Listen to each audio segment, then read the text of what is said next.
On this week's Gridiron Report, we have the start of the Detroit Tigers season, the end of both college hockey and college basketball seasons, and a few things in between, so let's get into it.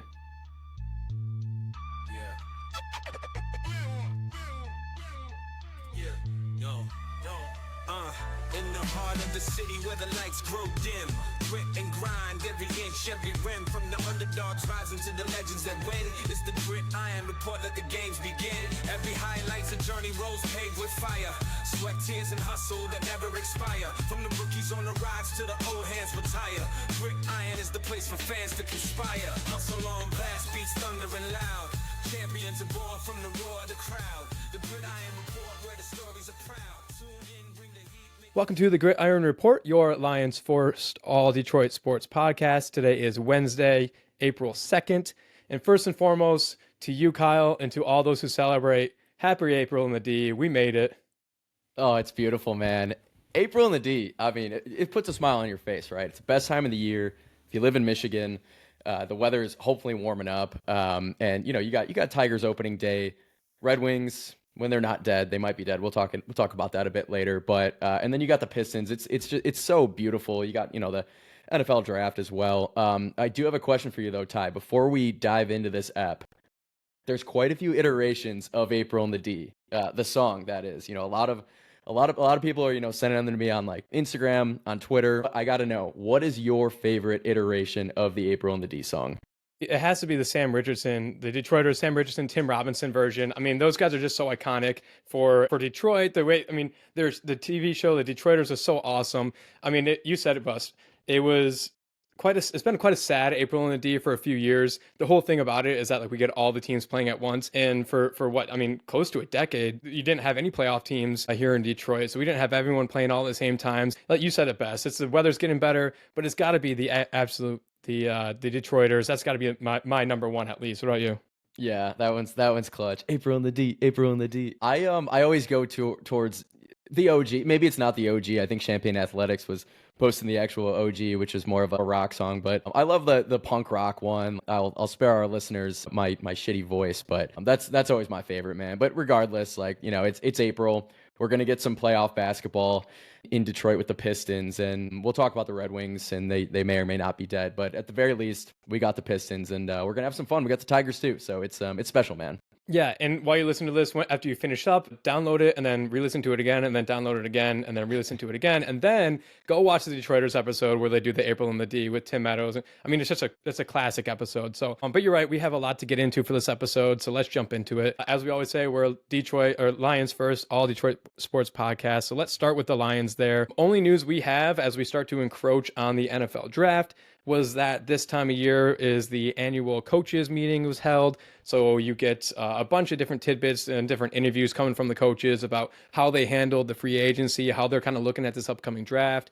You get the infamous or famous, however way you want to see it, picture of all the head coaches. Dan Campbell looks like an absolute stallion. I mean, it's no secret that he's the guy that when you ask about which head coach could beat up all the other head coaches, it's Dan Campbell. And so if you haven't looked at that all coaches picture, take a moment to go look at it again, because Dan Campbell just absolutely wins it once again. But we do have a few notes and some stuff that actually applied to the team coming out of these annual coaches meetings. So we'll just kind of go through these real quick before we jump over to some other stuff. First and foremost, Brad Holmes was asked today about the Lions picking up Jamison Williams' fifth-year option. So that was kind of new. It was going back and forth whether he was worthy of that. He obviously has had a bunch of different issues throughout the years with his suspensions. I think he's had a lot to grow over the last few years, but I think he has shown that he's willing to do so. And I think we have the right locker room in place for that. And his talent really has kind of come around this past season to show that he's worthy of that. So they're not going to give him that extension, but they are going to pick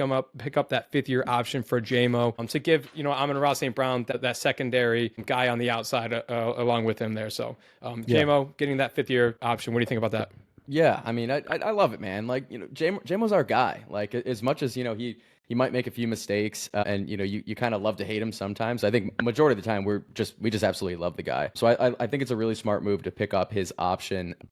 The coaches and the players, they know the type of player that JMO is and the type of person that he is. And I do take them at their word when, Dan Campbell or Brad Holmes says things like that about his character. As much as he might, mess up, he is a good kid at heart. I really do believe that. He also, in my opinion, hasn't even begun to hit his ceiling yet. He's so incredible, and he just got his first 1,000-yard season, despite missing a few games for a few off-field issues. So yeah, I really like the pickup, and I think that he's only going to get better. And this year might be tremendously special for a kid like JMO to really, just take that next leap forward. So I'm pumped for it. I think it's a good pick. And Yeah. I think, and we'll get into the Pistons in a little bit, and the kind of aura that they've created for themselves, and they only have themselves to blame about the fights and stuff. I think JMO's kind of getting that same thing, that like anything goes wrong with JMO, he's kind of created this sense about him that like he's this troubled kid who has all these issues and going through. I mean, you look at a lot of his issues along the way. They were his fault. He should have known better, but not all of them were 100% his fault.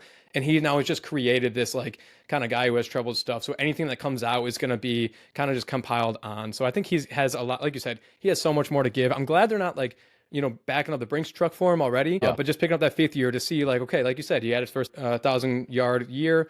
Let's see what you got in year 2. Let's see if losing Ben Johnson is going to make you take a step back. Can you still take the top off? So I'm really glad about that. So 5th year picked up for Jamison Williams. The other thing that Brad Holmes was asked about was Zadarius Smith, and sort of obviously he didn't get picked up. He was a cap casualty. We obviously are really struggling in that position in general. So he was asked about Zadarius Smith. In that episode, when Zadarius was cap casualty cut, I think I mentioned that there was actually a bonus that Smith was due right around the time he was cut. I think it was only like $2 million or something like that. But we are going to be so strapped on cash, and we'll get to that in a second, that cutting him before getting that bonus was the prudent move. It was a smart one to do, even if you felt it was kind of wrong. It was the right thing to do money-wise. All that being said, Brad Holmes and Zadarius Smith's agent they're still in contact. That door is definitely still wide open. So it seems like it was kind of like one of those things like, hey, we have a lot of guys to pay. You know how the deal goes. He's 32 years old, something. He knows how the NFL works.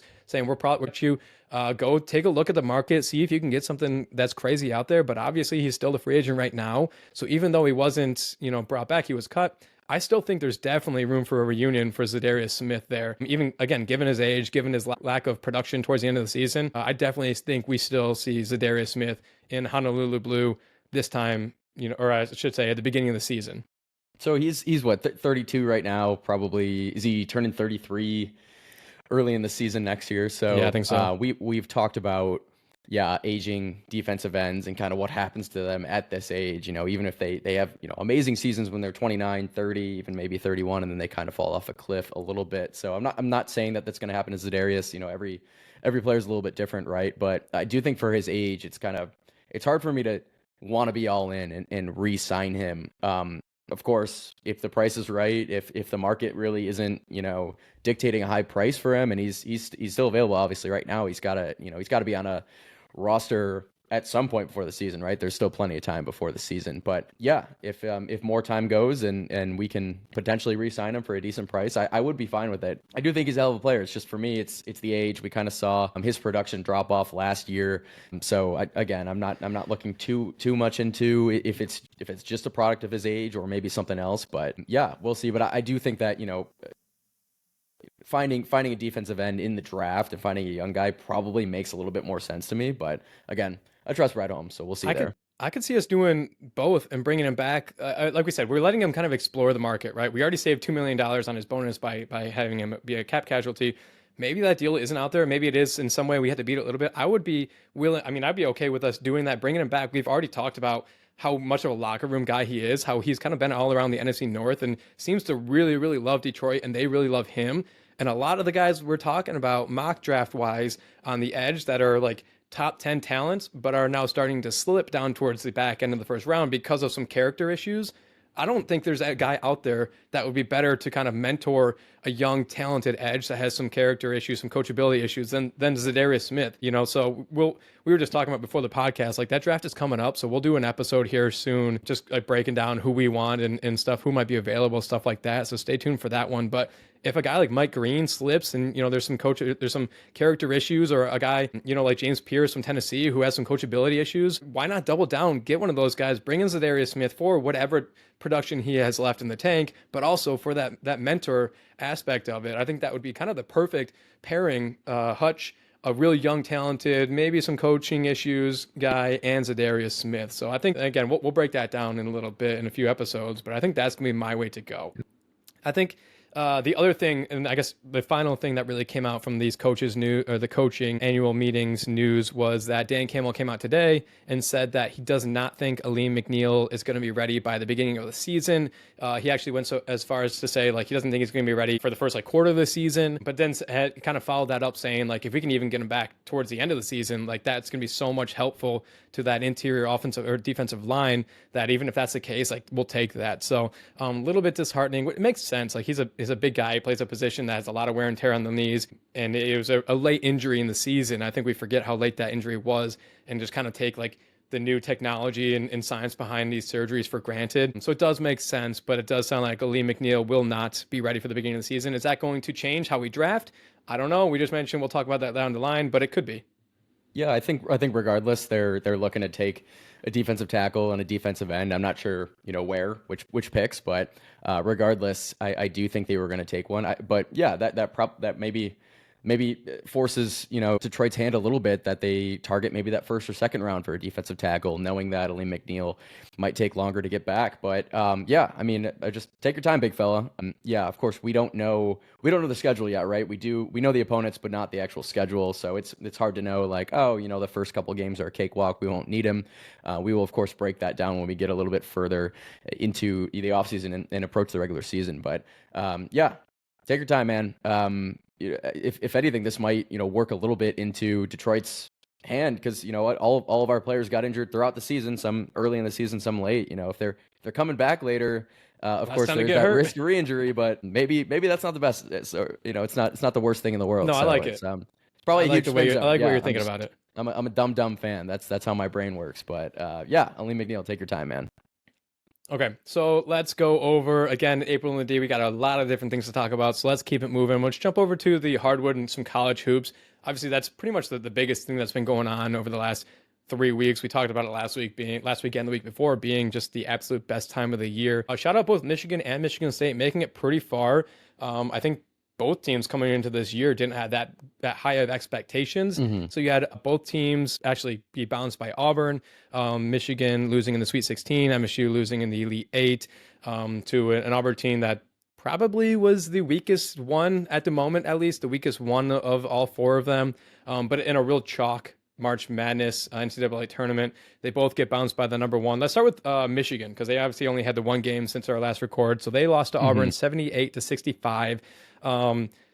It was really kind of just it was just Auburn kind of overpowering the Wolverines, I think. So you had Danny Wolf who put up 20, but again, I mean, similar to like our game, or actually Michigan State's game, the Wolverines just couldn't stop Janai Broome and Denver Jones. And actually the guy who came alive for them out of nowhere, maybe not out of nowhere, he's still a freshman phenom, but that was Tahad Pettiford. So, I mean, between the three of them, I don't think anyone else actually scored in double figures, which is crazy. It literally truly was just those guys there. Michigan did a good job. I mean, Auburn, they shot below 30%, around 30% from three. But where Auburn, I think, really got to the Wolverines was on the glass. Excuse me.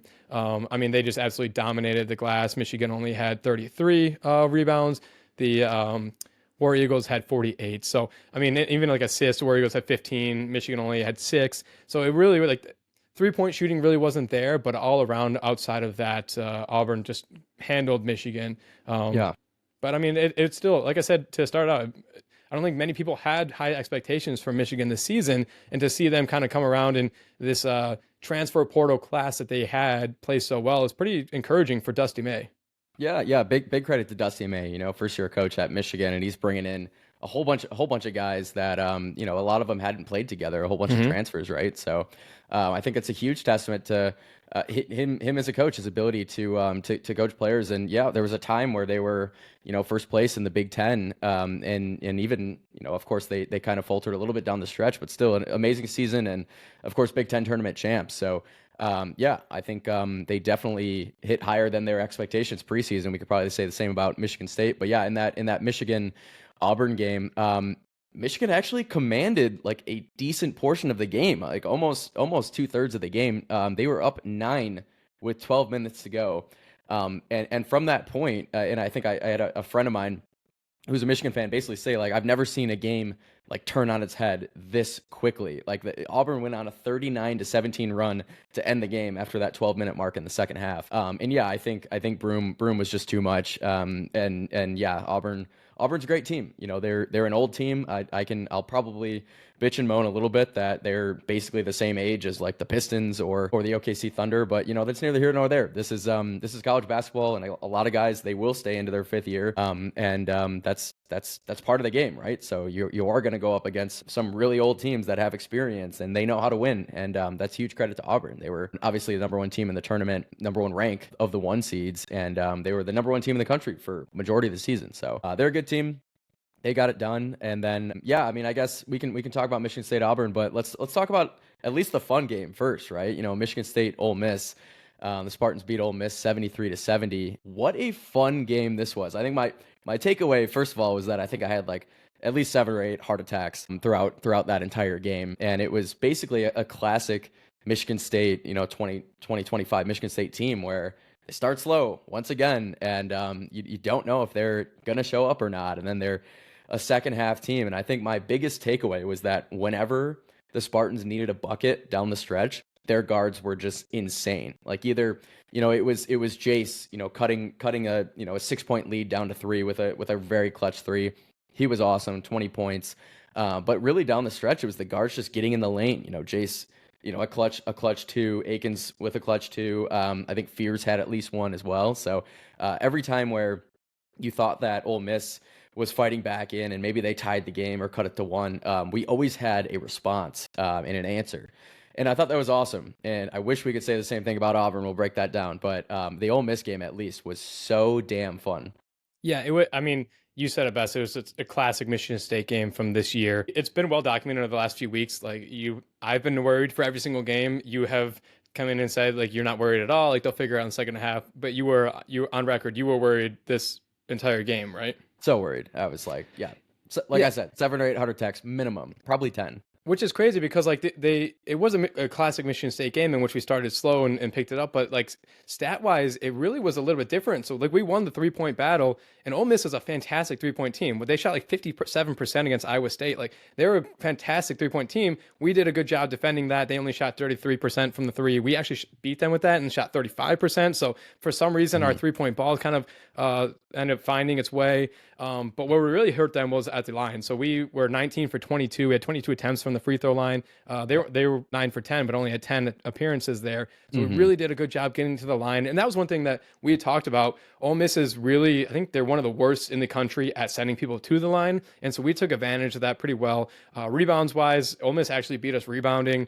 They beat us by a lot by steals. They had 8 steals. We just had 1, although the one that we did have was so beautiful. The Jeremy Fears, as the game, we're getting the momentum at the very, very end, and we're like slamming that door shut. They try and pass the ball in fast break up the court. Jeremy Fears just jumps backwards and knocks it back to Cohen Carr, who slams just a beautiful dunk down. So that was our 1 steal, even though they still beat us steal wise. And what an insane play too. We talked about this like 5 or 6 times on that Saturday we were together. And yeah, I mean, like most guards, right? Transition defense, you're getting back on D, right? And I think Jeremy Fears, for me, he's not like most guards. Like he will go out and make a play. Like he's so smart, and he knows that he can make plays. And you know, a lot of guys, when they're doing transition offense, they take it for granted. They're like, oh, the team's going back on D. We can force a pass up. And Fears knew that, and he made an outstanding play. Maybe followed the guy after, but I think it was an outstanding no call. You can't call that. And of course, it led to just an amazing Cohen Carr dunk. So yeah, I mean, electric. Yeah, it's what we do. It's what we like before you can even like turn around running back on defense. We're already within the paint, like trying. That's our game, and right. They did a good job doing that. I think I just saw fast break points. They had 11. We only had 3, so they actually did. Other than that play, did a good job getting down the court very fast. But I think all tournament we saw guys like you said, Jeremy Fears going up and making a play like that, or coming from the backside and making a block at the basket out of nowhere, or like Jaden Akins coming in. He had a few good clean blocks that saved monstrous dunks. So all in all, yeah, I agree that the guards this tournament were fantastic. You mentioned Jace Richardson with 20 points, really, formed. We came back to Jace Richardson form. Oh, yeah. So really, really great there. I mean, yeah, they came away with a 73-70 win. Heart attack after heart attack, but we were able to get it done. And then came the not so fun game. Not only was I on a flight during this game, so watching on my teeny tiny phone, it was also one that in the first 5 minutes, I'm like, oh, we actually got this. Like Auburn was, like I said, in my opinion, one of the worst number one. Obviously they were number one, but the showing in the tournament has proven that they were one of the worst number ones in my opinion. And we started the game looking pretty well. I think it was like tied 8-8 or something. And I thought maybe we had a chance, and then Auburn just ripped off a 17-0 run. And it's so hard to come back from a game like that, in a run like that, especially when you're trying to make that upset. Setting yourself up like that is just a recipe for disasters. They obviously, like I said, ended up losing 70-64. Jackson Kohler, I thought, played really well though, had 17 and 11. Yeah. Everything else was really pretty balanced. I think we had pretty much everyone else just kind of going off as they normally would. Jaden Akins with 15. Our bench was okay. No one else in double figures on the bench. No one other starter in double figures outside of Jace Richardson. I think this was just kind of a classic game in which our 3-point ball really wasn't falling, and we just couldn't stop Janai Broome. Yeah, and it's tough too, because I don't mean to knock Auburn. I think overall they played pretty well, but I would say they probably played a B+ game for their standards. So really frustrating to know that they didn't quite have it. They played decent, right? They played pretty well, but they weren't amazing. And so I think an A game from the Spartans or an A+ game probably would have got it done. And instead we got a B- at best, in my opinion, maybe C+. So that's tough. It happens. This is March. You're not always going to play your best game, and a lot of times it ends in March sadness, as we're probably all too familiar with, as most teams are all too familiar with. It's really hard to win a national championship. And Michigan State just couldn't get it done. And it wasn't for lack of effort. I mean, you saw it on the offensive glass, especially in the first half.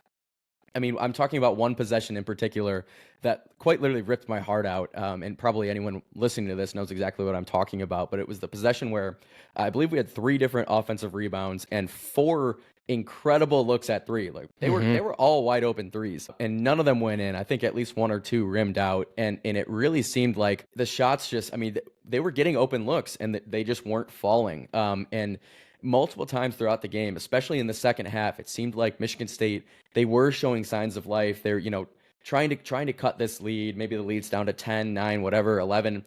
And they have open looks at 3 to really cut that lead to, 6 points or 5 points, or maybe they're down 5 and they have an open 3 to make them down 2. And these are the game-changing shots.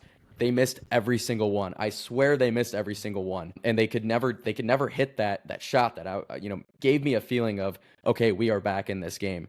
They were so close. They were on the cusp of it. I mean, I don't have the score right up in front of me, but I believe they cut it to 6 at one point in the second half, and they could never get that shot to really solidify them as being in the game. And credit to Auburn as well.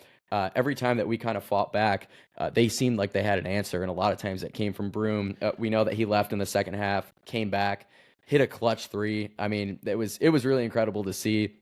I was getting a little pissed off. I'm like, all right, this guy's kind of milking it a little bit with this injury. Yeah. But of course, we don't know how much in pain this kid was. He's probably in a tremendous amount of pain. But overall, I love to be a hater. But yeah, Broome played outstanding, and we really didn't have too much of an answer for him. So huge credit to Auburn. I'll get to Broome in a second, because you're being diplomatic about it. I have a little bit different take. But you look at the threes. Trey Holloman 0 for 5 from 3. Jaden Akins 3 for 10.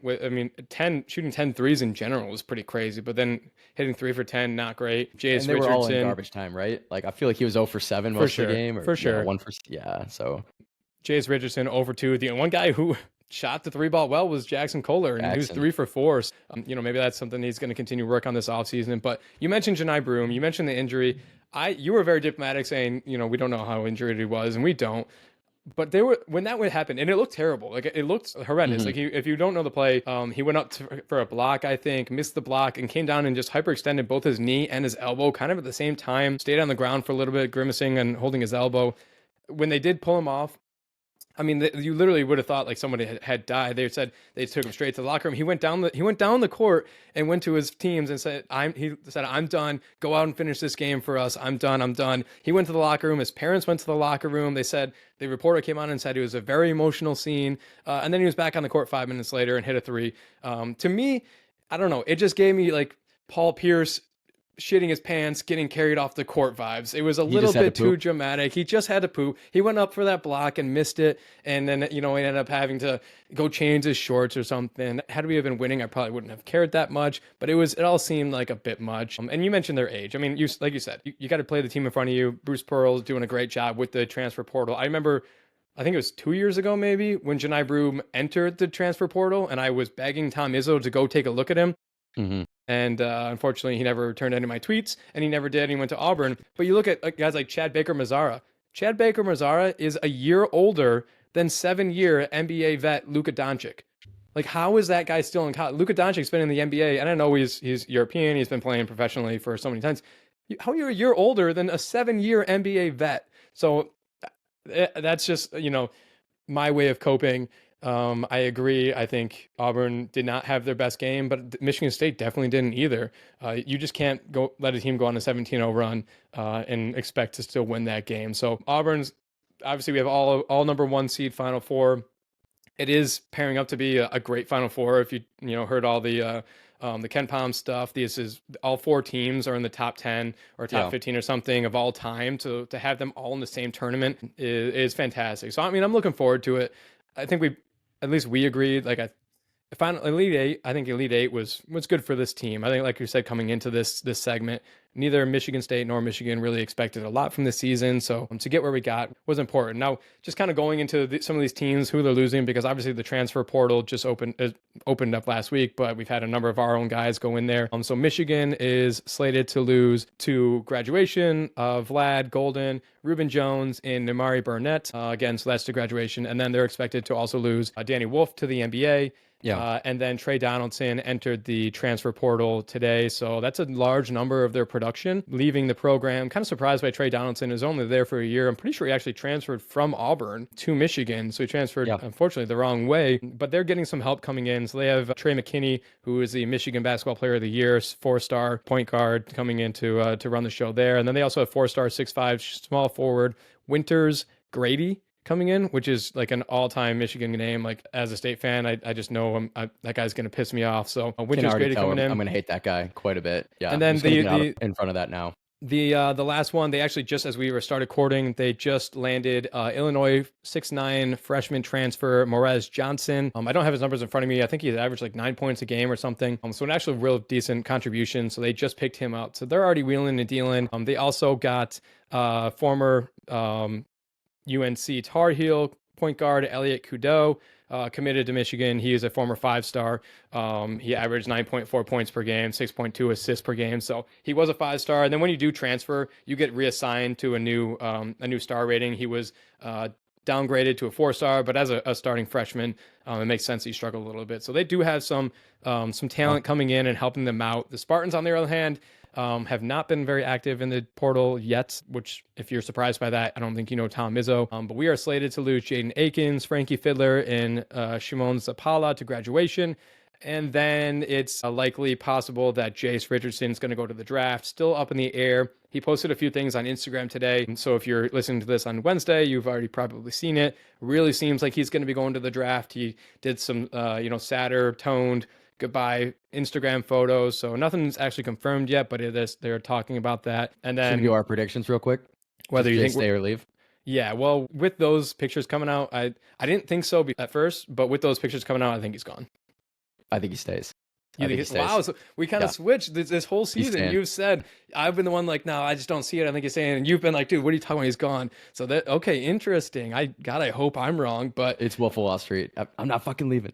I'm so here for it. And I mean, he said his dream is to make a Final Four. He said his dad's played in 2 of them. He wants to play in a Final Four. So there is that chance. I was all for it until I saw these photos come out. But Michigan State's also losing Trey Holloman. He will be going to the transfer portal. Really surprising there. I think a lot of people didn't really see this coming. And Trey's a fantastic player. He was obviously a starter for half the season. And then when Jay started coming on, Tom asked him to move to the bench. So if he's looking to get that playing time, that he's he's earned. I mean, he doesn't see the spot here. I get that, but a lot of people are dragging him online. I think he's given us plenty. He's given us so much, so I don't think we can drag him that much. The other two guys that entered the portal were Eric Norman, a sharpshooting low 4-star. No surprise there. He hasn't seen the floor unless it was garbage time. So no surprise there. And then Xavier Booker, who again, no surprise there. He just never really got his footing. Was a former All-American 5-star. If we had him on this team, it would be fantastic. He's a 6'11" who has a very smooth stroke from three, but just never got it going in Michigan State. So both guys are looking kind of for a fresh start.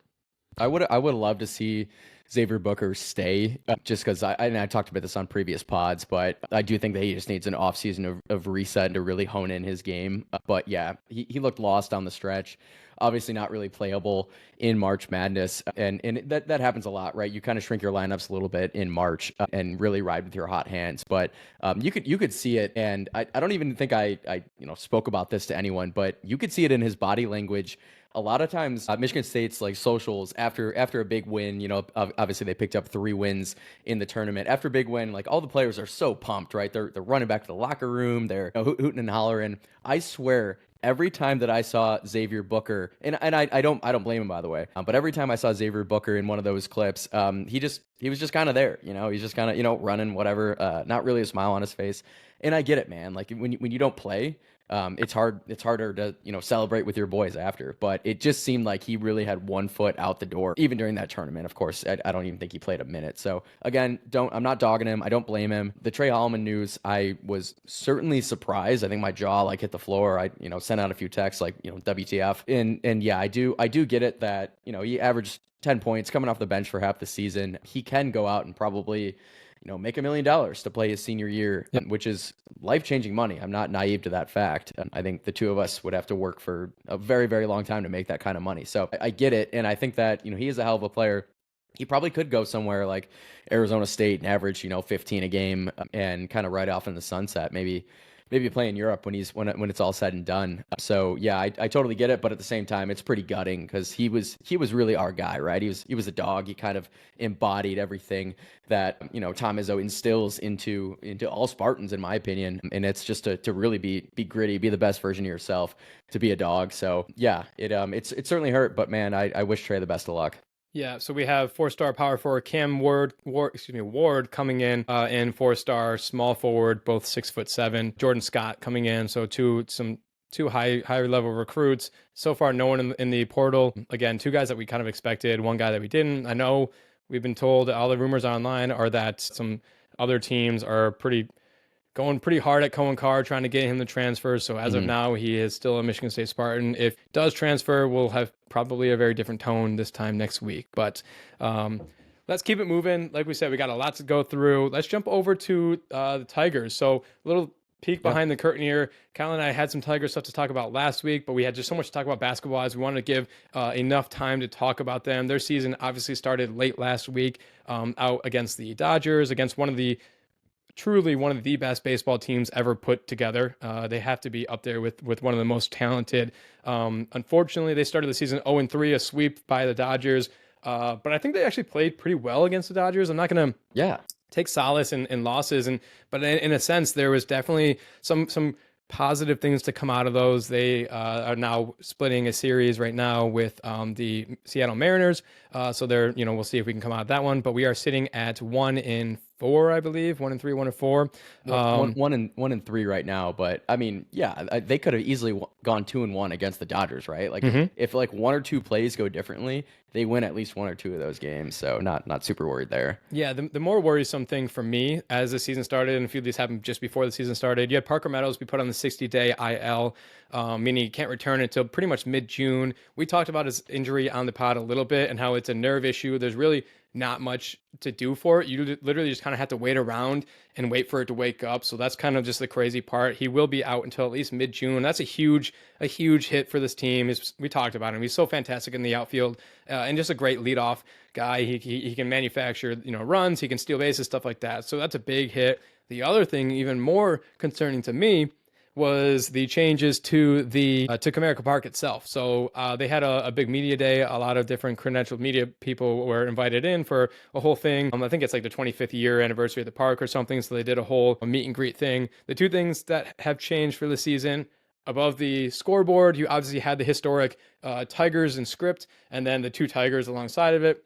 They have unfortunately removed that Tigers and just put up a boring old Comerica Park sign. Apparently, they're doing that quote unquote for the 25th anniversary of the park, or 20th anniversary, whatever it is, and they're trying to commemorate this season. Just a terrible call. We already had, lost a lot of the allure to the scoreboard and to a lot of things in the park. So to remove that and to take that away from us after we've already lost things like the whales in the background and stuff, it's just heartbreaking. And the other thing that they ended up removing this year was the runway from home plate to the pitcher's mound. Now, I've been told that was actually the landing strip. The landing strip is no longer there. I've been told that was a player's request, that they're the ones who didn't want that. I refuse to believe that. This was Chris Ilitch, and he was probably trying to save a few pennies by doing so. I love that thing so much. I was so naive as a kid going to ball games thinking that every single park had that. And then as soon as I found out that like only a few did, and then by, last year, like the Comerica Park was one of the only ones who did have it. I think that's a terrible omen for the season. I think someone said it was an analytics thing. The players, that's why the players wanted it gone. I don't know if it was analytics on the hitting side or the pitching side, like, because either way, it's probably gonna either help or hurt one side or the other. So no clue. Didn't look into it at all. All I know is bring back the landing strip. It's what the people want, Chris. Give us the Tiger script. Give us the runway. Give us the whales. We're not asking for too much. But a few of the good things that have come out. Jackson Jobe, the most bet guy to win AL Rookie of the Year. He had about 19% of the bets. He had his first debut the other night. Looked pretty good. I mean, his final stat line wasn't perfect, but I think in all, he did exactly what you wanted him to do as making his debut. For what it's worth. Gave up 4 hits. 3 of them were dingers or something like that. But overall, I mean, he not bad. 4 innings pitched, so didn't get the win, right? I think you need to pitch at least 5 innings for that. But right. I liked what I saw. I know Pitching Ninja put a few of his pitches on Twitter, and they were nasty, man. The kid has just elite stuff, so I'm pumped to see him. Yeah, it's been kind of interesting because obviously he got his real debut last year towards the end of the season, kind of in the stretch. We threw him in the bullpen for a few games just to get him action, get him on the playoff roster, and then now he's really getting his feet wet. And he's been really up, like his stuff has been great, but he has been hit around a little bit. So it'll be really interesting to see how he kind of uses Chris Fetter. We talked about Chris Fetter a lot, about how he's literally one of the best pitching coaches in all of baseball. So we'll see how they can kind of play off each other. Jack Flaherty has been been pitching really well since we got him back. I think Scooby got tagged in the season opener a little bit towards the end, but I thought other than that, he didn't have his best stuff, but he still was looking pretty good. Start of the season, and he's playing the Dodgers, right? So it's exactly like we said, a tough one. Or a literal historic lineup. But I think even more positive than all those pitching stuff is how the bats have been alive this season. It's one thing that we struggled all last year with was our offense. And so we went into this offseason and just like begged Chris Ilitch and AJ Hinch and team to go out and get more offense. And they really didn't. I mean, credit to them. They tried to get Bregman. I know Bregman's not having that great of a start to the season. So we'll hang our hat on that one a little bit while we can. They tried, but they didn't end up really upgrading this offense at all. But really all the guys that were big question marks are playing fantastic. You have Special Torkelson, who's hitting 429 on the season. Dylan Dillinger hitting 455. Javi Baez is hitting 333, which there's no way that keeps up. But I mean, I know a lot of people that wanted Javi on the next bus to, Say that again. He's hitting what? Oh, what? 333. Javi Baez is, I mean, there's so many question marks that are playing well. You had Ryan Kreidler, who was kind of a last minute addition. He's hitting 429. Manuel Margot, I think that's how you say his name. He was a really late addition to this team, hitting 556. J-Hen, Justin Henry Malloy came up as, we already had some injuries. Gleyber Torres was added to the IL. So you brought up J-Hen. Everyone is batting really, really well outside of like our normal guys. Like Riley had a home run the other night, but he's only hitting 211. So like he's going to be a little bit better than 211. A few of like the main guys aren't batting that well, but these big question marks are having a great start to the season. Yeah, Riley Green, he'll be just fine. Small sample size, 4 games. I think he's like a career like 275 hitter, 280 hitter, right? So. I'm not super worried there, but yeah, as a team, like it's insane. You said it, but they're hitting 293 as a team. That's 6th best in the league. And, I think their OPS is also, like 7th best in the league. So, they're hitting for, contact and power, which is really cool. And they're getting on base. It's, especially, that first game against the Dodgers. I mean, Torque takes 4 walks, and, I think I had the Moneyball meme sent to me multiple times. Like when I point to you, you speak. He gets on base. He gets on base. So yeah, that was man, it's sick to see. It's sick to see the bats because that's been our complaint, right? You said it, but it's been our complaint for years that this team, they have no bats. They can't fucking hit. So yeah, it's great to see the bats alive, and we know that their starting pitching is good.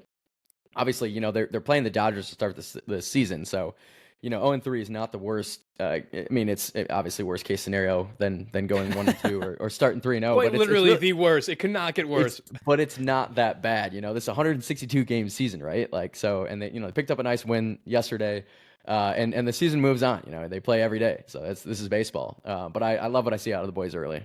I love how we can use the it's just a small sample size for guys like Riley Green when we're like, oh, he's gonna be okay. Like, don't worry, it's just a small sample size. But then the guys like Javi Baez and Torkelson, we're like, they're playing so good. This is incredible. Like, we just pick and choose when we want to call it, you know, a small sample size. But That's it what is we definitely do. That's our God-given right. Exactly. I think I texted you like when Torque was taking all those walks and hit that home run. I just couldn't stop smiling. I'm just so happy for the kid.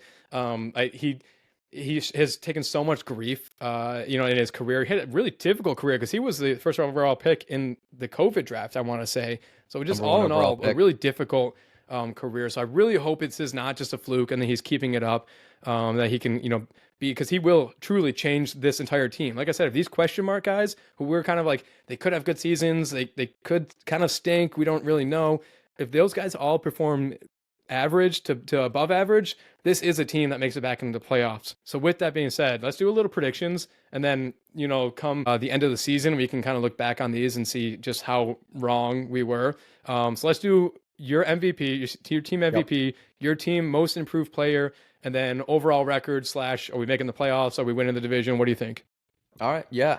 Let's start first MVP. And this is a guy who I famously forgot to pick when we were doing a Mount Rushmore of current Detroit sports athletes, and I think I took Riley Green over him. So no offense to Riley Green, but my MVP of this Tigers season, it's the best pitcher in baseball in my opinion. It's Tariq Skubal. He's incredible. You know, coming off a Triple Crown season, and yeah, he got, you know, shelled just a little bit against the Dodgers, but I actually thought he pitched really well, except for, you know, a couple bad pitches that the Dodgers took him deep on. But yeah, best pitcher in baseball. He's gonna be, you know, like a 10 WAR guy this season, or, you know, at least like a 8 or 9 WAR. He's literally just that good. He's a game changer, and so he's easily my MVP, man. Where are you going though? MVP, I'm gonna pick. So we talked just off pod right before this about who we thought, and we very easily could have had the same guys. I'm gonna zig a little bit while everyone zags. I'm gonna say our MVP is gonna be Tyler Holton out of the bullpen, the 28-year-old. He was absolutely fantastic last year. He was a rookie last year, I believe.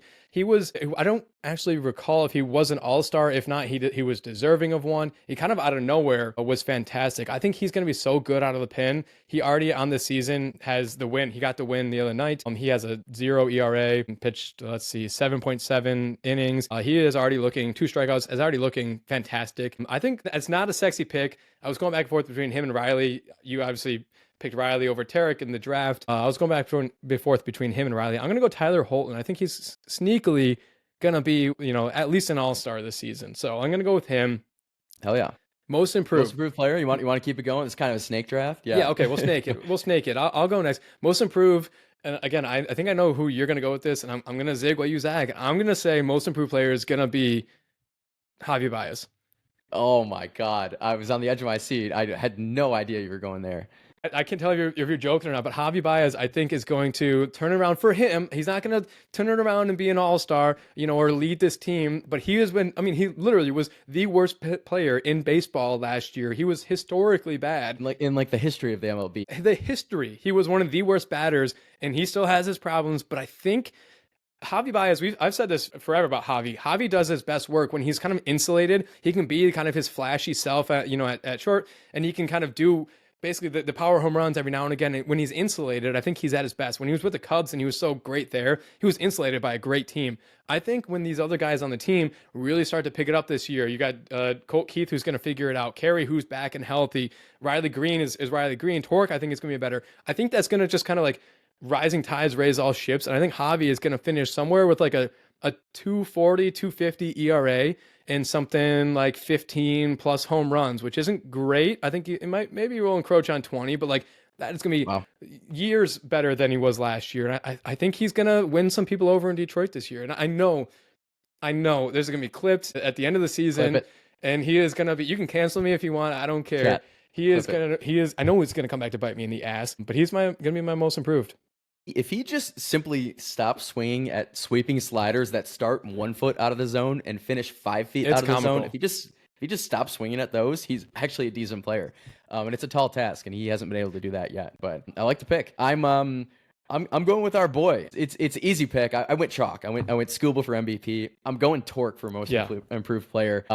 Absolutely fired up with what he did in I mean, just start of this 4-game stretch. He's been awesome. He's hitting for power. He has a great eye at the plate. He's not expanding the strike zone when he doesn't need to and swinging at dirt and junk. He's and again, small sample size, right? So I'm gonna take a breath, right? But if he can be, even a above average player, it's so much better than what we thought was, an absolute bust of a number 1 overall draft pick. So if he can, become that, 3 WAR guy per year, 4 WAR, I think that you're still getting, a ton of good production out of him. And if he hits for power, that's even better. We know that he can hit 30 home runs in a season. He did it 2 years ago. So yeah, I love what I see out of Torque the first 4 games. I think for me, he's going to be most improved, and he's gonna help us secure the AL Central for the first time in a long time. And that is going to be my prediction.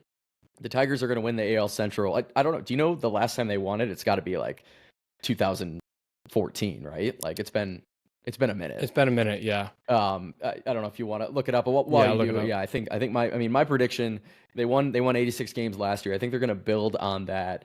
I think 89 and 73, if my math's correct there, that's 162 games. And they win the AL Central by 1 game. I think it's going to be tight, but I think they get it done with 89 wins. 89, so that's impressive. I just went back and looked. Last time they won the AL Central was in 2014. They went 90 and 72, so right on pace of where you kind of have them being. So if they get that done by 1 game, I mean that could very well be it. If they're able to do that. Let's go back to Torkelson. I'll get to him a little bit as a preview down in the show. He has a more athletic stance in the box. It looks like he's put time into figuring his offensive game out. The pressure was really on. I mean, he was not a given to make this team. I love what I'm seeing from him. Like I said, I couldn't stop smiling when I saw he had that many walks and a bomb. Like that was so fantastic. So I'm here with you on that one. That is chalk, but I think odds are those are going to be the 2 favorites there. So I love that. For me, this season, I think, well, we won 86 games, 86 and 76 last year. We got so hot towards the end of the season. I don't think we finished with 86. I also don't think we win the AL Central. I think the Twins had a horrendous crash last year. I don't know if it's going to be them that are going to be the ones who snake it from us. I think we finished second in the Central. Finished Twins with are 0 for 4 for what it's worth. I think that's true, and they're always injured. But I think we're going to end up. I mean, we're also we were 0 and 3, but I think we're gonna end up in the 83 range. So I think we're gonna regress a little bit from last year, a little more than what you think.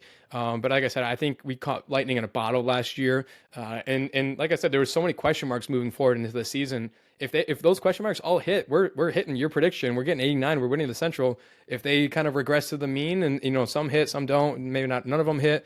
And again, those question marks are like the Ryan Kreidlers of the world. If Javi can figure it out, if Torque can figure it out, I think we regress a little bit, end up with like 83, 84, and then finish in second.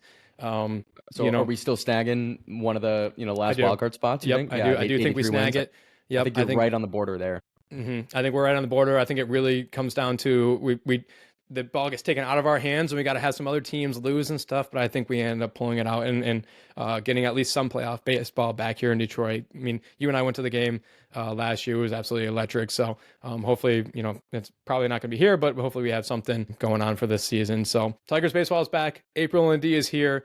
Let's see what we can do. Again, hopefully when you're listening to this, we start stacking some wins. But let's keep moving over to the Pistons. We don't have that much to talk about Pistons-wise. We've covered them tremendously over the last few weeks, and rightfully so. They've been fantastic. They are, vying for the spot. Milwaukee has suddenly seen some injuries. Dame Lillard went down with some calf blood clots, which is terrible. As someone who has rooted for Asar Thompson, we know how that can be. So, prayers up to Dame Lillard.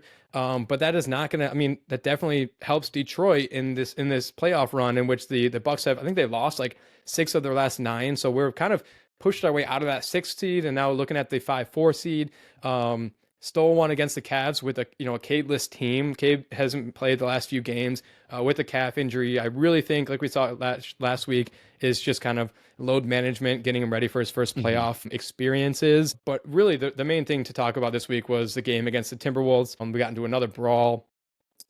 The only thing I want to say about this is, like, we know this is a classic story for the Pistons, right? We've gotten into plenty of dust ups this season and last season. We know who these guys are. We know, like, teams need to stop pushing them around. This case in general, though, is kind of going back to what I was talking about Jameson Williams earlier in the episode, that, like, our name is sort of hurting us a little bit here. Isaiah Stewart is known as a brawler, right? He's getting dragged online right now for our fights and stuff. But if you're watching that game, he was definitely absolutely not the instigator. You had Naz Reid, who unfortunately was the guy I wanted on Detroit this upcoming offseason. I don't think he's going to come here now, but you had Naz Reid waving his finger at Ron Holland after not even that bad of a foul. You had Dante DiVincenzo running in there and Ron and them getting involved. Like, it was 100% started by Naz Reid and Dante DiVincenzo. DiVincenzo was the instigator. 100%.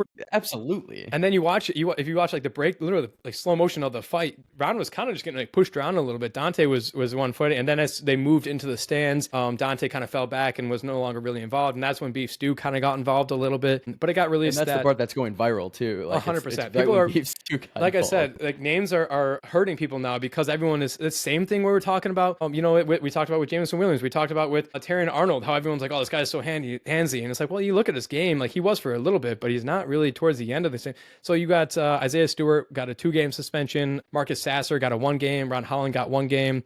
Sass and Ron, not that big of a deal. He got suspended, but losing Stu for 2 games down the stretch when we're really trying to vie for, that 4 seed or, at least stay in that 5 seed really hurts. And then you had Dante DiVincenzo and Naz Reid only getting 1 game each when, like we just said, they were 100% the instigators. I get that it's kind of a repeat offender thing, but you got to at least look at the instigators, and they had to be the guys getting a lot of the foremost punishment for that. No.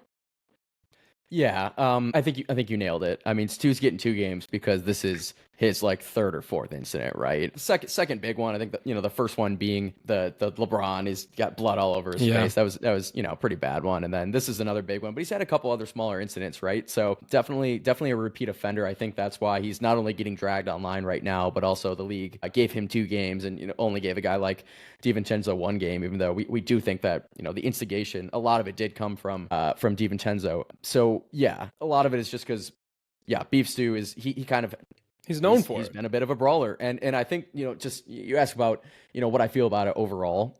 I think that, it's fine to have that enforcer mentality and to be, we're not going to get pushed around because, the Pistons were the laughing stock of the league for the past 3 seasons minimum and probably even further than that.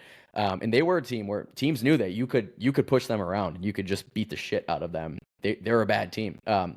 And they've come such a long way now. And I do like the identity where, when you come into Detroit or, even a road game, if you're playing the Pistons, like, you're going to get your ass beat a little bit. Like, of course, Pistons are not going to win every game. They're 42 and 33 right now as we record on Tuesday. But you're at the very least, like, you're going to get punched in the mouth a little bit, like, if you play the Pistons in the legal way, the best way possible. So I do like the mentality, but I think that, brawls, I'm never going to be like, oh yeah, I love seeing a brawl, because I think overall it's just, it is a bad look. But, brawl aside, I can get behind the mentality that this team is taking on, and it's a team where we're going to play good defense. If you want to pound the rock inside on us, you're going to get your ass kicked a little bit, and it's going to be hard for you to score buckets, especially inside. We're going to play good defense. So I do like that aspect, but probably miss me with the brawl stuff.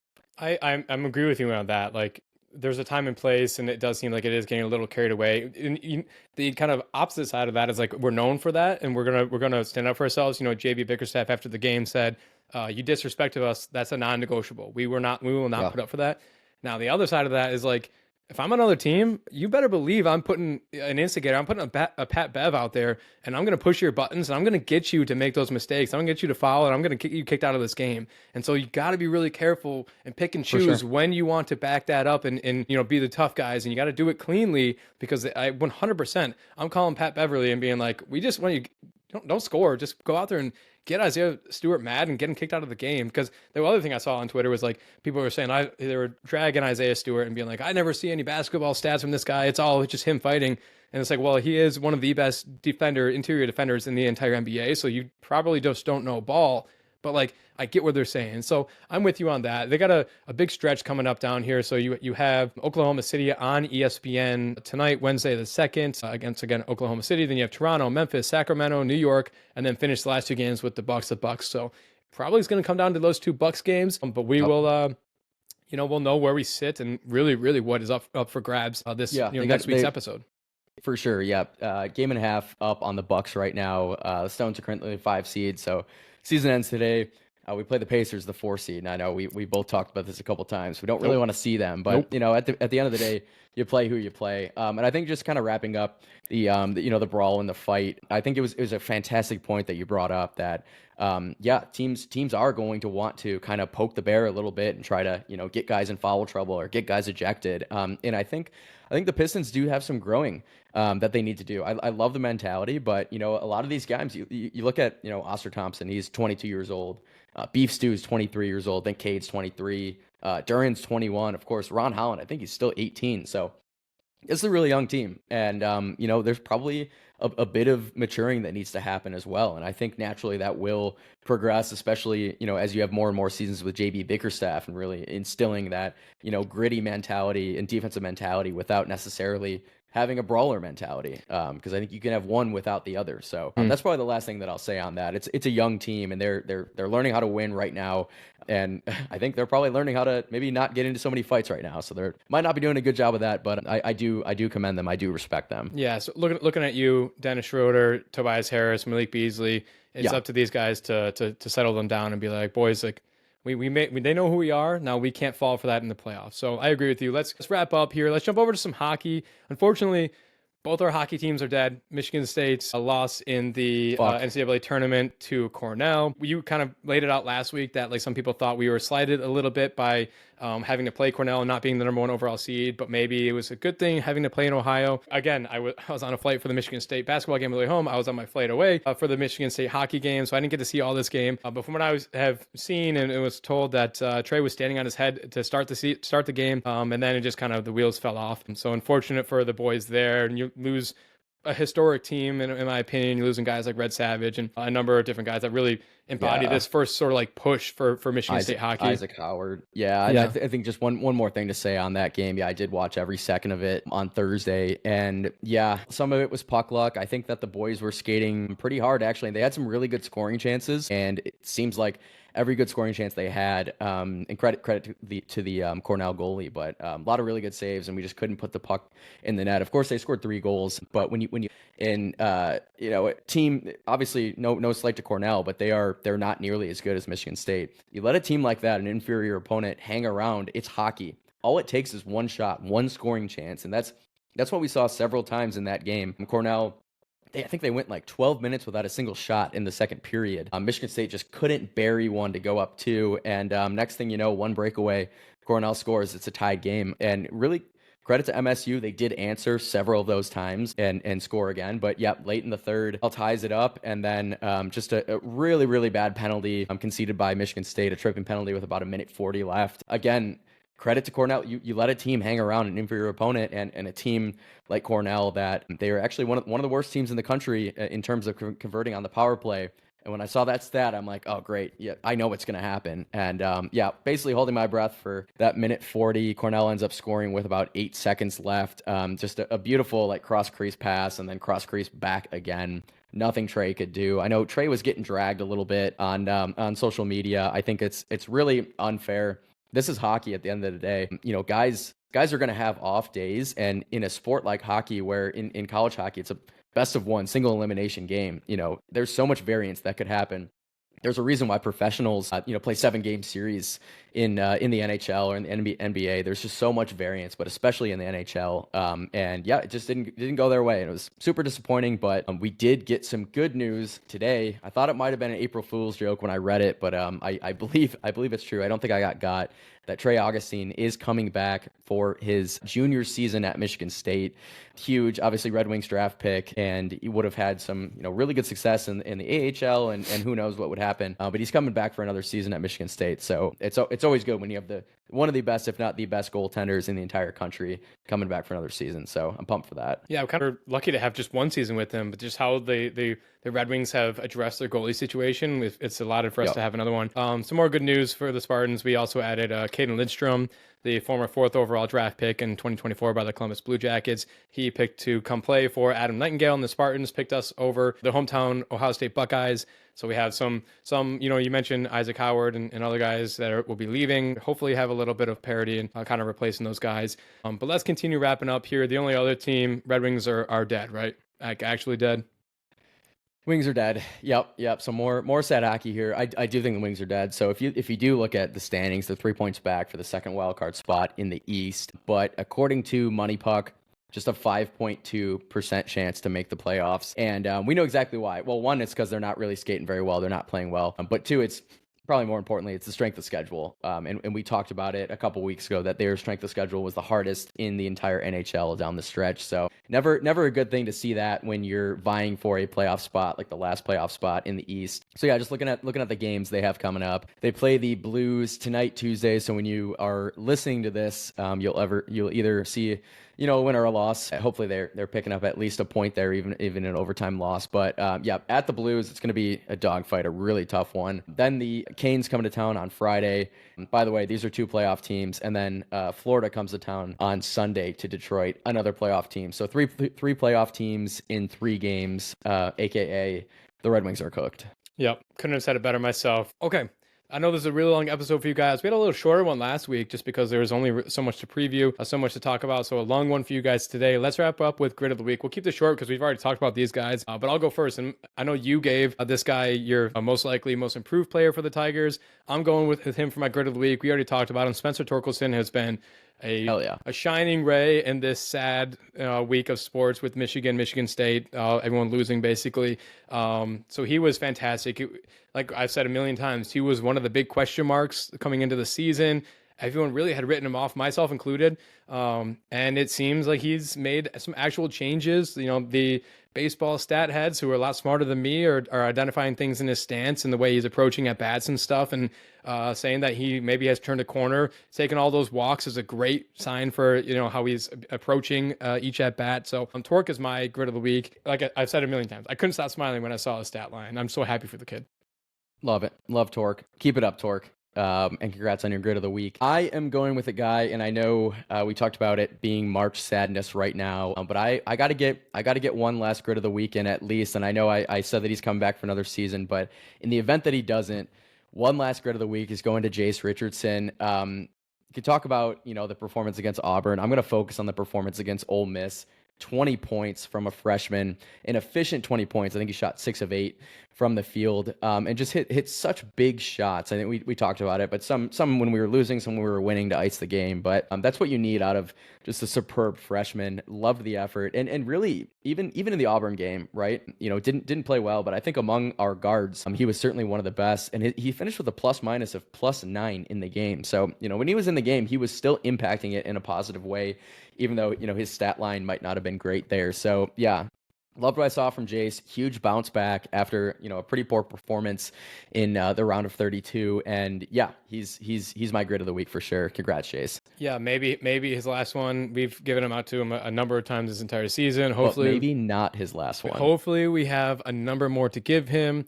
That's all has been said about Jace. He's fantastic. When you have a guy that your next season is already so contingent on whether he's going to be here or not, you have a star in your hand. So shout out both those boys. When you do hear this, let us know. Jace, come on the pod, and how about you make your announcement on the podcast, whether you're coming or staying, or you're staying or leaving. That would be great for you. I'm sure a lot of people would see that, though. All right, that is our show. Thank you for you guys tuning into this week's episode. You can find Kyle on Twitter at Kyle_Marino. You can find me on Twitter at Dutton_Tyler, and at both Piston Powered and Champaign Athletics. You can follow the podcast itself on Instagram at Gridiron Report or on Twitter at Gridiron Report 1. Or if you like to see us instead of just listening to us, you can watch us on YouTube at Gridiron Report.